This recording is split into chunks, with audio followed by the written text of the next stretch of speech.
You are watching the press preview, a first look at what's on the front pages as they arrive. It's time to see what's making the headlines with the Daily Mirror columnist Susie Boniface and the deputy editor of Conservative Home, Henry Hill. So let's see what's on some of those front pages for you now. Well, the Eye takes a two-pronged approach, reporting on the pressure being exerted on Boris Johnson by Conservative MPs after the local elections results. It also mentions the police investigation into whether Sir Keir Starmer and his Labour colleagues broke the law by eating and drinking together during lockdown.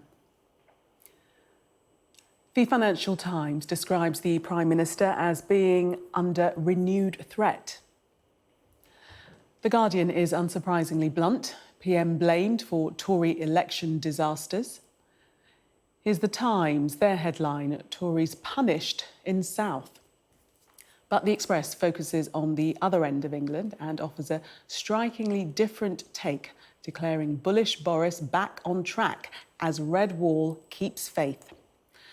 The Telegraph hears there are concerns for the likelihood of a united Ireland in the event of a Sinn Féin victory. That's despite their leader Michelle O'Neill insisting that's her goal. Back to so-called Beergate, and the Mail dubs the Labour leader Slippery Starmer. On that same story, The Sun goes for a pun also. Are you going to Cormer quietly, sir? The Mirror proclaims snubbed, reacting to the news that Prince Andrew and the Duke and Duchess of Sussex won't be invited onto Buckingham Palace's balcony during the Queen's Platinum Jubilee celebrations next month.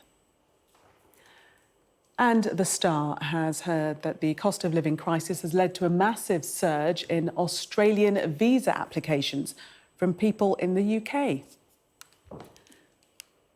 Struth, the headline there, and a reminder that by scanning the QR code you'll see on screen during the programme, you can check out the front pages of tomorrow's newspapers while you watch us. And we are joined tonight by Susie Boniface and Henry Hill. Welcome to you both.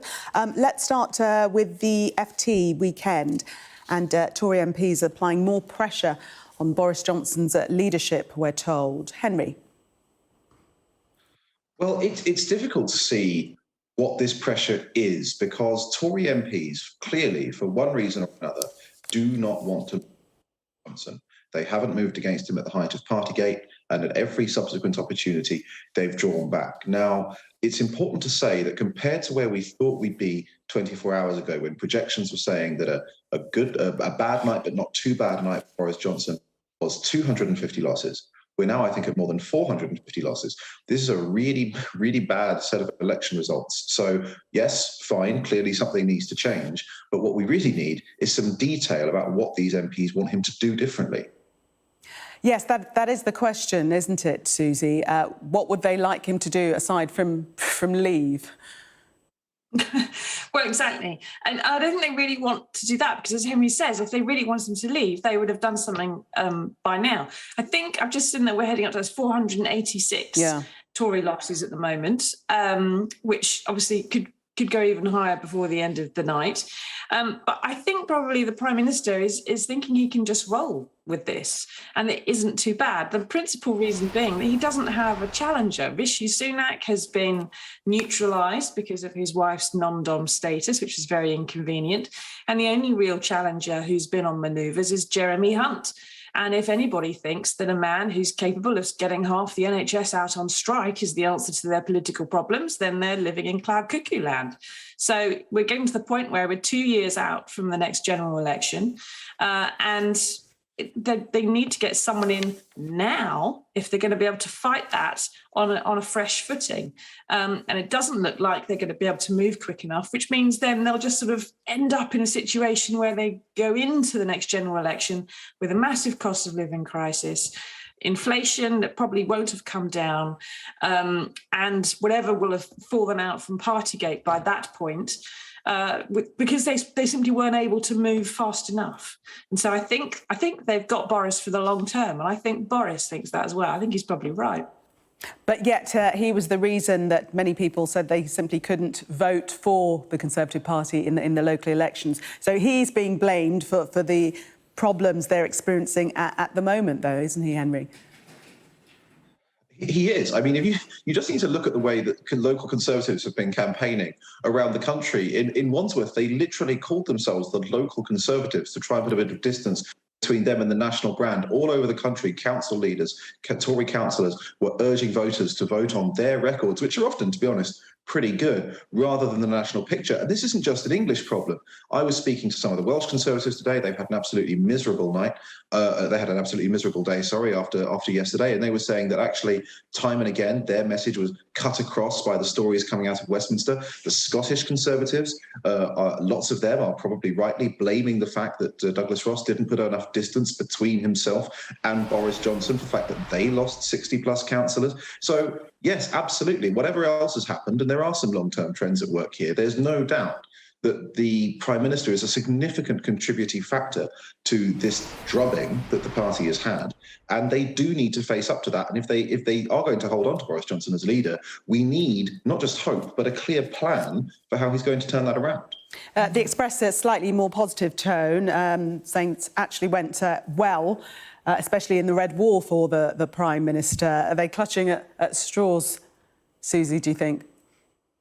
There are a little bit, but it's true to say that Labour certainly hasn't done as well as it would have hoped everywhere. Hasn't really rebuilt the Red Wall significantly. And that those long-term trends that Henry was talking about, the fact that Labour vote seems to have moved to more affluent, more urban areas, and the Tory vote has moved to the poorer, perhaps more working class areas, that seems to still be the case. That hasn't really overturned the other way.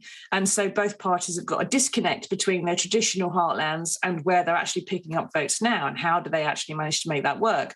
The one positive thing for Labour probably is it's done very well in Scotland, and Scotland, of course, would be very necessary if it was going to win a general election. But we don't know quite, I haven't seen anywhere yet, I don't know if either of you have, what the turnout is yesterday. Local elections are generally much lower than generals. So it's entirely possible that people just stayed away out of boredom or disgust or whatever it might be and just didn't take part.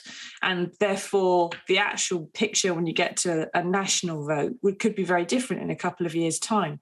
But I think probably moving from what Harry was saying about what Boris is going to do next, or what he can do, what the government is going to do to overcome this. If you had a government, right, which was listening to the people that heard what had just happened here and thought, right, we need to change what we do and how can we fix this for next time, then that I'd have some optimism that there would be some kind of meaningful change. I think what we've got, it feels to me like the same as we saw at the end of the Brown and Blair years and the end of the Major and Thatcher years, which is a party that's just been in government for too long. You know, after the third administration, they've lost it. They're out of touch with people, and they tend to get to the point where they think they're owed the votes, and they take their finger off the pulse, and that's when they lose big. And I just get this sense of the sort of end of regime sense about things that are going on. Hopefully, there'll be people in there who are going to be trying to convince them otherwise, but I think we can expect perhaps a light reshuffle, moving Priti Patel slightly further away from Rwanda maybe, and a bit of what they'll call a government reset, which is, exactly what we've seen every time Boris has been in trouble before. It hasn't really changed much. Henry, do you agree that with Susie there, that they've simply just been in power for too long, or do you lean towards the Express's headline, which says that actually Boris Johnson's back on track now because the Red Wall have kept the faith? Well, back on track to do what, I think, is the question. Because the other thing about this government is it's got an overall majority of 80, which is all very historic. And it did get blown off course by the pandemic, as any government would have.